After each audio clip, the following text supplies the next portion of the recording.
Zahmidi TV. Alhamdulillah ala kulli ni'ma wassalatu wassalamu ala nabiyil huda war rahmah sayyidina wa habibina wa syafi'ina wa mustafana wa maulana Muhammadin bin Abdillah sallallahu alaihi salatan yukhrijuna biha min dhulumatil wahmi wa yukrimuna bi nuril fahmi wa yudhihu lana ma ashkala hatta yafhama innahu ya'lamu wa la na'lamu wa huwa 'allamul ghuyub.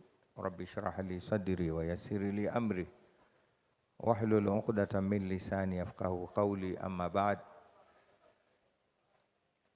Ayuha asyuyukh al-a'izza wa ahbaban nabi, assalamualaikum warahmatullahi wabarakatuh.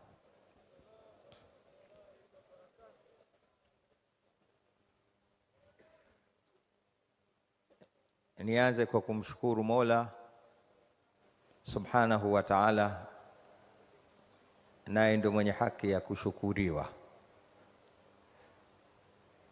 Namshukuru kwa wingi wa neema zake anazotuneemesha kila uchao, kila leo, kila dakika,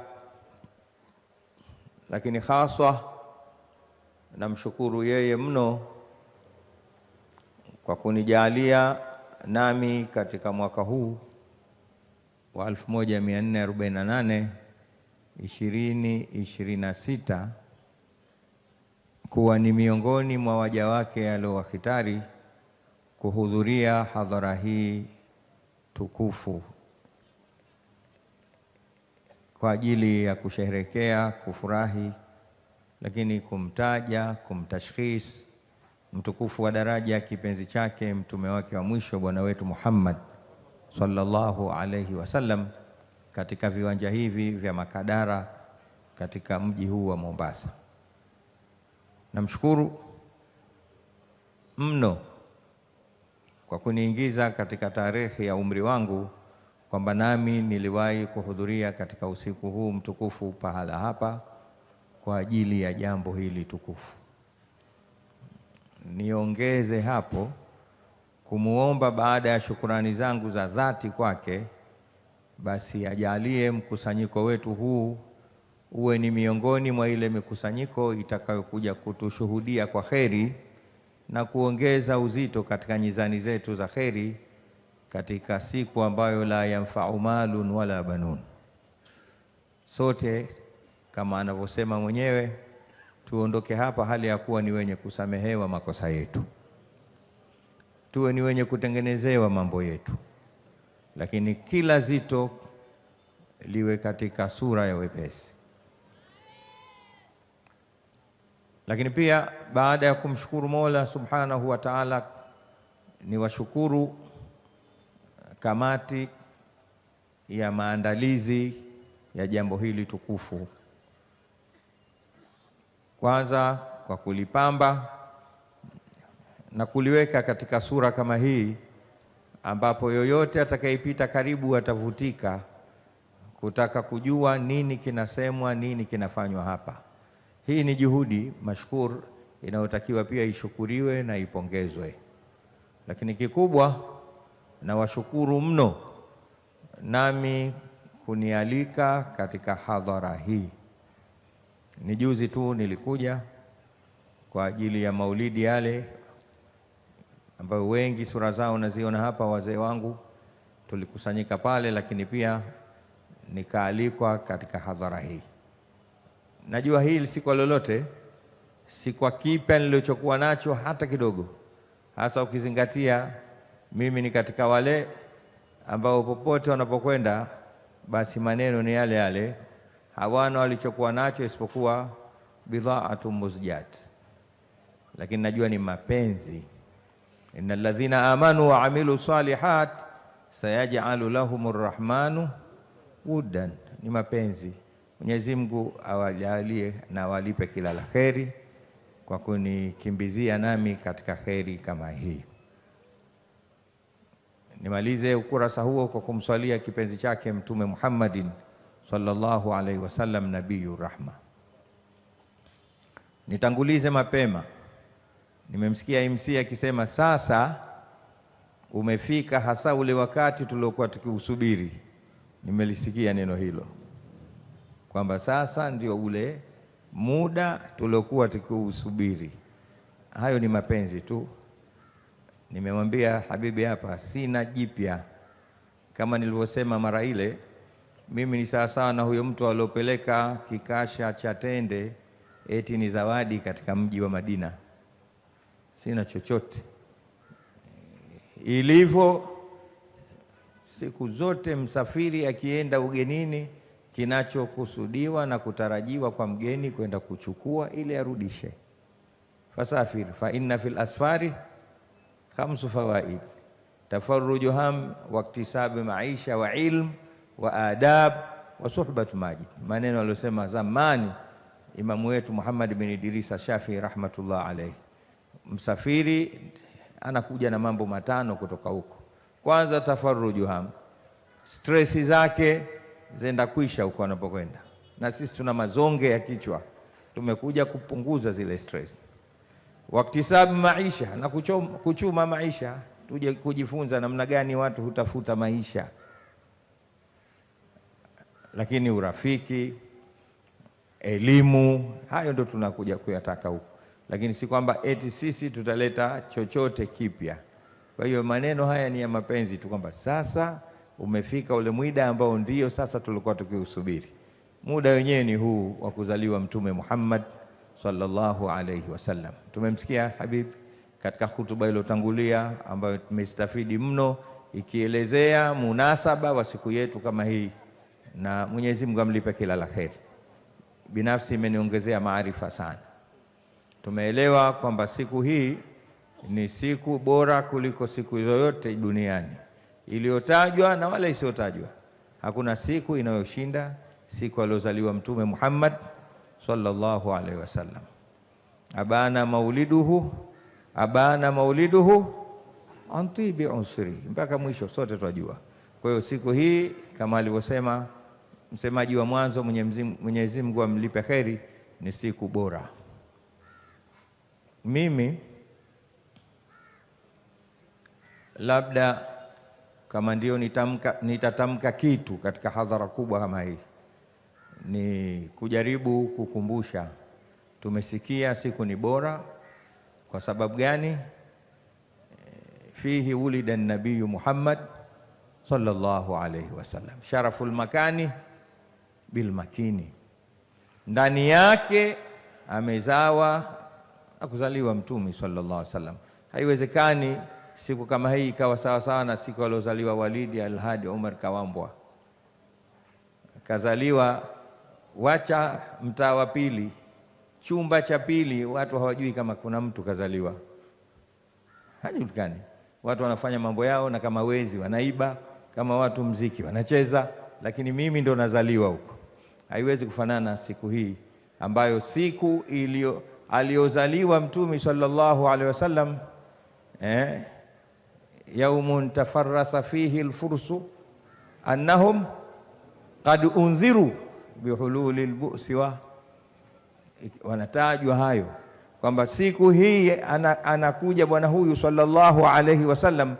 Yale mataifa yaliyokuwa hero yenye nguvu wakati ule, hakuna aliyokuwa akiyaweza, waliona sasa tumekwisha, wakati wetu umefika, kwa kuzaliwa kijitoto Muhammad bin Abdullah sallallahu alaihi wasallam. Sio sisi tunazaliwa vibaka ndio uongeza maarifa ya kuiba, wanaudhu billah. Lakini alivyozaliwa bwana huyu, mataifa makubwa yaliokuwa yakiongoza, yakiogopwa, yakiwapangia watu maisha, siasa zao, uchumi wao na mambo yao ya kijamii, waliona oho, mambo yashaharibika kwa kuzaliwa huyu. Kwa hiyo hakuna siku inayoshinda hii. Kikubwa ni hapo, bwana huyu sisi twastafidi naye nini? Nini tunapata kwake? Ni swali muhimu ambalo kila mtu anatakiwa akaye akijiuliza. Alikuja akakaa muda aliokaa, kisha Mwenyezi Mungu akamchukua kama mwili wake, akatubakishia roho na mapenzi yake. Lakini nini twapata? Niwakumbushe siku aliotawafu Mtume sallallahu alaihi wasallam, watu walibabaika. Chukua kisa maarufu ambayo kila shekhe, kila ustadhi lazima akiseme, ile picha ya Sayyidina Umar bin al-Khattab radhiyallahu anhu aliochomoa upanga wake na kusema, nisimsikie mtu hata mmoja asema huyu bwana amekufa. Si lilitokea ile? Lilitokea. Jiulize, Umar, mtu kwa nafasi ya umma wa Mtume Muhammadin sallallahu alaihi wasallam, katika watu bora anakuja namba 2 baada ya Sayyidina Abu Bakar, atoe upanga afiche ukweli. Kaingia ndani na kamkuta kisafariki kweli, na ndio ukweli, hakika, hakuna njia. Kamuona Umar aliokuwa akiswadikishwa na Qur'ani. Sote tunajua katika Qur'ani kuna maeneo kadha wa kadha yanaitwa muwafaqatu Umar ibn al-Khattab. Watu wasema hivi, Umar asema kadha, inakuja Qur'ani inasema asemavyo Umari ndivyo. Sote tumesoma sira, tumejua jambo hilo. Zaidi ya maeneo 90 na kitu katika Qur'ani yana msadikisha Sayyidina Umar ibn al-Khattab radhiyallahu anhu. Wavutana watu. Hata ile siku katika mateka ya wale watu wa Badr, Mtume sallallahu alaihi wasallam ametoa nafasi, tuwafanyeje hawa? Kila mtu akatoa fikra yake, hawa tuwafanye kadha, tuwafanye kadha, tuwafanye kadha. Na Mtume sallallahu alaihi wasallam yuko tayari kuwasikiliza wale. Umar anasema wauliwe. Ilitokea hii vutana. Yaja Qur'ani sasa anavyosema huyo, hawa si wako kaa nao ni sawa sawa. Zinaachwa rai zote, inakamatwa rai ya Sayyidina Umar ibn al-Khattab. Leo aficha ukweli tena kwa upanga, asitokee mtu akasema huyu bwana amekufa, nitamchinja yeye hapa hapa. Ushajiuliza kwa nini? Jambo jepesi namna hii. Kweli amefariki, hajawahi kuona maiti Sayyidina Umar. Naam, ni ghaya ya mapenzi ya Mtume Muhammad sallallahu alaihi wasallam. Ni yale mapenzi yaliyofikia daraja ya juu inayotajwa katika Qur'ani, mapenzi yaitwayo dhalal. Inna lanaraka la fi Umar kapotea, lakini si kupotea, ni mapenzi ya kumkosa kipenzi yule. Kwa nini? Tabani hapo pajapo ndio ninapopataka. Umar ibn al-Khattab radhiallahu anhu, mpaka amefikia vile wanachuoni wanakwambia alijitizama yeye kama yeye kabla ya kumkumbatia Mtume sallallahu alaihi wasallam. Alikuwa uwanja gani? Alikuwa akiishi maisha gani ya kisiasa, ya kijamii, ya kiuchumi? Alikuwa ana faida zipi? Na baada ya kumkumbatia Mtume Muhammadin sallallahu alaihi wasallam alikuwaje? Alijikuta kuna Umari hawa wawili. Umari yule wa mwanzo alikuwa akimpiga vita Mtume sallallahu alaihi wasallam, na Umari huyu wa pili aliyomkubali na akaamua kuwa chini ya Mtume Muhammadin sallallahu alaihi wasallam, akayaweka mizani maisha yake, akasema ikitokea kipindi kama hiki mimi nimefaidika hivi na huyu kakosekana, inawezekana tukarudi kule. Ndipo alipokuja Sayyidina Abu Bakar akaweza kumzuia Sayyidina Umar, na hoja alioitoa ni ya msingi inayoonyesha kile alichokuwa akihofia Sayyidina Umar bin al-Khattab radhiyallahu anhu. Kaingia ndani na kweli kamkuta kipenzi, bwana mkubwa mtukufu wa daraja amefariki. Katoka na aya, hakuja na maneno yake, amemsomea aya na sote twazijua, wama Muhammadun illa rasul wama Muhammadun qad khalat min qablihi ar-rusulu. Akaleta ile hoja yake, jazakallah, afa imata au kutila inqalabtum. Unaambia Umar nini bwana? Huyu kafa kweli, na wakati wake ushafika wa kurudi kwa Mola wake subhanahu wa ta'ala, na wengi wamepita kabla yake. Huyu alikuwa ni mtumi tu.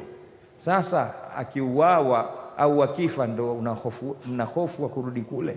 Shikeni aliyokuja nayo, hayafi, hayawezi akafa. Ishini nayo, amekufa yeye, lakini yale aliyokuja nayo bado yapo, afkari zake, miongozo yake, mipango yake na njia alizokupenda. Tumsalie Mtume Muhammad. Hili ndio kubwa, hili ndio kubwa. Mtume sallallahu alaihi wasallam yupo kwa Mwenyezi Mungu subhanahu wa ta'ala. Sisi wapenzi wa Mtume sallallahu alaihi wasallam tunasema Muhammadun hayyun fi qulubina. Muhammad yuko hai katika nyoyo zetu, tumweke katika nyoyo zetu, tumpitishe katika mishipa yetu ya damu, tumpitishe katika viungo vyetu vya dhahiri, tumpitishe katika maisha yetu. Hili ndio kubwa sana, na ndiyo maana ahbaba nabi, niwaambie a'daul islam wal muslimin wal iman, kila wanapoona mikusanyiko kama hii na siku kama hii, huitafutia majina mengi ya kudogesha hili jambo.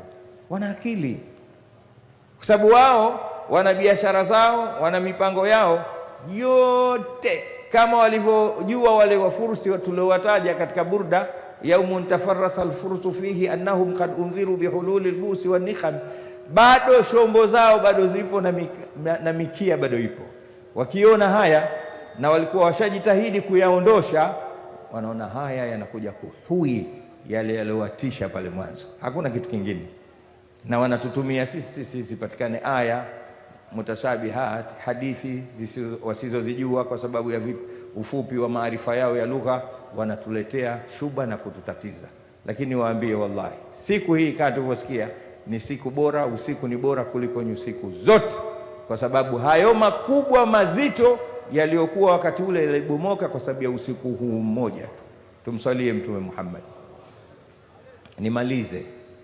Nimalize mimi, hata huko ninapotoka huwa nikipata nafasi ya kutangulizwa kama hivi, hupenda kuangalia jamii hii.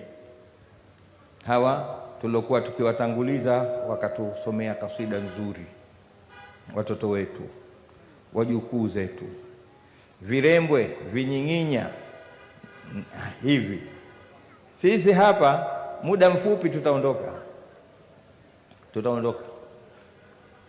Hawa tunawaachia sira gani? Watu waliosoma elimu ya biashara au elimu ya uongozi, kuna kipengee kule chaitwa succession plan. Who after us? Nani baada ya sisi? Nani baada ya sisi? Wengine alhamdulillah ndio tumesogezwa. Leo tunapata nafasi japo kidogo kama hivi, tukasimama tukasoma aya, tukasoma hadithi, japo kwa zinaparagakika, lakini kwa mbali mtu mwenye maarifa anajua huyu kakosea, lakini alikuwa anataka kusema hivi, hakika kosea, ila kwa sababu maneno yako katika moyo wake ulikuwa unataka kusema hivi. Innamal kalamu la fi fuad wa innama ju'ila lisanu ala alfuadi dalila. Lakini niwaambie kweli Waislamu, tuna taksiri ya malezi ya watoto wetu, tunayo taksiri. Yale aliyotuletea Mtume sallallahu alaihi wasallam kutoka kwa Mwenyezi Mungu tumeyachekecha, tumeyajaza sote.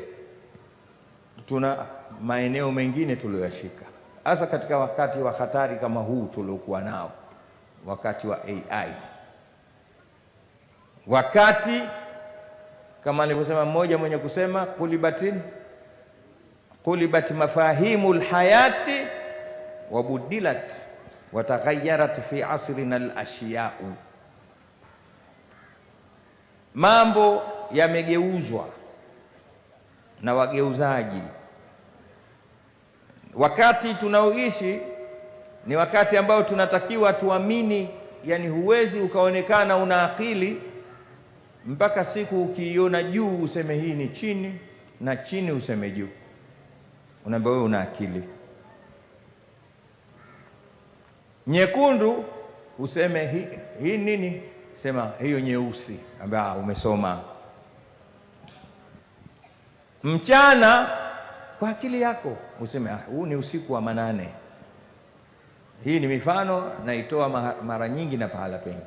Wakati wetu ni huo, na alhamdulillah, waliopanga mipango hiyo wametupata vizuri sana. Ukweli leo ndo urongo, ule urongo ndo ukweli. Huku sijui, lakini kule nitoka kwa mimi, ule urongo peke yake umebadilishwa majina, unaitwa shule. Urongo unaitwa shule. Ukisikia mtu anakwambia nimekutana na jamaa yako, nimemsomesha kweli kweli mpaka kaelewa, maanake nimemuongopea mpaka akakubali urongo. Wengine hutia rangi kidogo, wanauita sanaa, yani urongo. Nimekutana na jumba la sanaa. Tunaishi hivyo, ndio wakati ya jamaa tunaishi. Niwakumbushe, Mtume Muhammad sallallahu alaihi wasallam amekuja, alizikutazama katika nyakati kama hizi. Urongo watu wanauona ndio ukweli wanaona hawautaki. Nilitoa mfano pahala juzi, mathalani mtu anaandikwa kazi, mshahara wake kwa pesa za kwetu kule 300,000, lakini ndani ya miaka miwili kama hajanunua gari au nyumba anaonekana mjinga. Lakini akija mtu nafasi ile na mshahara wake ni ule, baada ya miezi mitatu akanunua nyumba, sasa huyu mjanja. Manake mwizi ndiyo mjanja, mwaminifu mjinga. Sijui huku, lakini nadhani mambo ndo hayo tu, mambo ndo hayo. Mtume Muhammad sallallahu alaihi wasallam, ambaye siku yake hii leo ni bora kuliko Lailatul Qadr kama tulivyosikia, alikuja kutuondoshea hayo, tuyaache. Narudi tena kwa watoto wetu. Nani tulomkabidhi kuwalea watoto wetu? Kila mmoja hapa, kuanzia mimi nilosimama nimalizie, ni shahidi kwamba sote hatuna muda kuhusiana na watoto wetu. Kuna watu wengine huko tumewakabidhi watoto wetu kwa miaka, tangu akiwa na umri wa kindergarten mpaka anarudi mtu mzima, ndio tunakutana naye. Tunataka Kizungu na Kiingereza. Kila mtu ndani ya nyumba anataka apate injinia, apate profesa, apate doktor, apate mrusha ndege, apate mwanasiasa mkubwa. Lakini nyumba zote tumesahau nani atakayeosha maiti zetu tutakapokufa. Wote wazee wote sasa hivi tunaoshwa mahospitali. Sisi tumepiga suti, tumenyonga tai, tunasubiri sana. Mzee kalazwa msikiti wa Maamuri, inshallah tutamzika saa 4. Hujui alomuosha kamtia maji au kamsuuza, hujui. Lakini ukija hapa sasa, tumsalie Mtume wote, Allahumma salli wa sallim alayhi. Ndivyo alituacha Mtume sallallahu alaihi wasallam. Chukua hadithi moja tu afu ipeleke mbali sana. Rabia alimwambia Mtume sallallahu alaihi wasallam, baada ya kuambiwa, Mtume alimwambia Rabia, sali, niomba. Waliamka asubuhi yote, akamtayarishia haja zake na maji yake ya kuoga na kutawadha. Mtume sallallahu alaihi wasallam akafurahishwa na huduma ile ya Rabia. Mwisho akamwambia, sali, niombe, mimi nina nafasi, nina kura ya veto kwa Allah subhanahu wa ta'ala. Ukiniomba nikimwambia Mwenyezi Mungu subhanahu wa ta'ala utakacho unapata. Rabia alimwambiaje? As'aluka murafaqataka fil janna. Hakupiga chenga, hakufanya indirect, kana direct. Ya Rasulullah, umeniambia nikuombe, na kuomba kurafikiana nawe peponi. Sitaki chochote mimi, sitaki dunia, sitaki chochote. Akamwambia, jambo kubwa unalitaka, awalaisa dhalika, hakuna lingine? Rabia anasema huwa dhaka, hakumbadilishia. Akamwambia, nataka niwe nawe peponi. Akamwambia, hilo kubwa, hilo ni lako mwenyewe, kidogo tusaidiane. Fa'inni ala nafsika bikathrati sujud, nisaidie nami wewe mwenyewe na kuabudu sana. Tuna kazi hiyo. Huu ni mfano wa swala tu, lakini kumbe haya mapenzi yetu ya Mtume sallallahu alaihi wasallam, na tunataraji kuwa naye peponi, lazima nasi tumsaidie katika kujipinda, hususan katika malezi ya watoto wetu. Mwenyezi Mungu atujalie kila la kheri. Mwenyezi Mungu ajalie haya tuliyoyasema yaanze kutunufaisha sisi wasemaji, lakini kwa nafasi kubwa tunufaishe sote. Kwa sababu ya mapenzi ya Mtume sallallahu alaihi wasallam, nasi atukusanye katika mapenzi kama tulivyosikia katika hutuba iliyopita. Wama alaina illa albalaghu mubin. Wassalamu alaikum warahmatullahi wabarakatuh wal afwan.